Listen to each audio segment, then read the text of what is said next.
Во изминатото деноноќе по направените контролни тестови на COVID-19 во земјава, Струмица трета општина со најмногу регистрирани позитивни случаи на коронавирусот.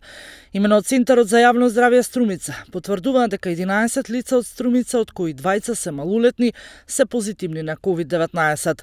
Според статистиката, денес не само што има најголем број на новозаразени во Струмица, старосната граница е родени од 2000-та па до 1951-та. Во последните 24 часа се направени 1507 тестирани и регистрирани се 140 нови случаи на COVID-19. Во Скопје има 43, Куманово 10, Дебар 3, Штип 4, Прилеп 9, Тетово 12, Струга 7, Велес 2, Битола 3, Охрид 1, Кавадарци по 3, Гостивар 9 лица, Гевгелија 2, Струмица 11, Крива Паланка, Радовиш по 2, Кочани, Македонски Брод по 1 и Виница и Делчево по 2.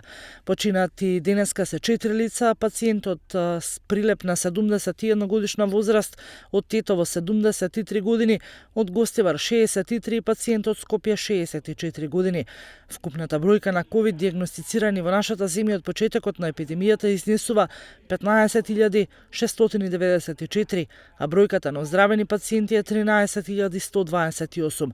Починати 646 лица, а во моментов бројот на активни случаи во земјава изнесува 1920.